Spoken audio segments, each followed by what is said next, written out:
Well, Taryn, as you can imagine, the Jewish community in West Bloomfield is understandably shaken up because all this. Police say Sean Samitt fabricated an attack on December 15th as he left a synagogue. Now police are crediting their investment in technology as one way that helped them crack the case.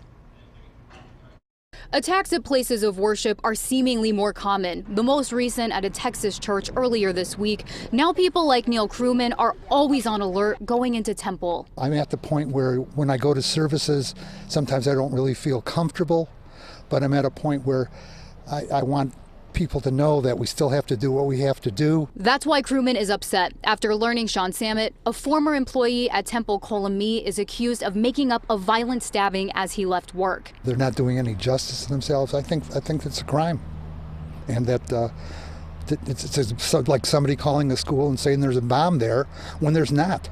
West Bloomfield police say Samitt claimed a man shouted anti-Semitic comments, then stabbed him. Samitt told police he fought the attacker off and drove himself to Henry Ford, but police say his story didn't add up, and a thorough search of the parking lot found no evidence. That's when they analyzed Samitt's Apple Watch and looked at his heart rate when Samitt claimed the attack happened. Investigators say it was normal and should have been higher, but the watch showed before the attack Samitt's heart rate was elevated, leading police into the synagogue, where they say they found bloody tissues and a knife Samitt used to stab himself. We all have to think about the actions that we do, and so these little imprints, whether on his phone or his watch or a camera, it just really shows that every action we do is not going to go unnoticed. Samitt's now charged with filing a false police report. Exactly why he allegedly made up the attack is still unknown, but what leaders in the Jewish community do know. Society has to come together, and we have to just let people know that we don't tolerate this.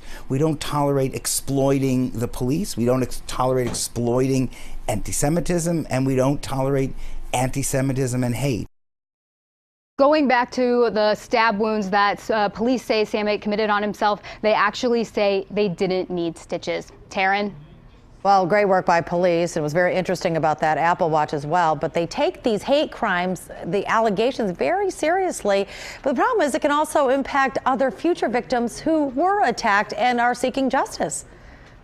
You know, that's one thing that people we spoke to at the temple really brought up tonight. They hope that what happened here doesn't take away from everything that the real victims are going through. But meanwhile, West Bloomfield police say it was all hands on deck to find out exactly what happened and to get that investigation wrapped up as quickly as they did. All right. Thank you, Veronica, for that report.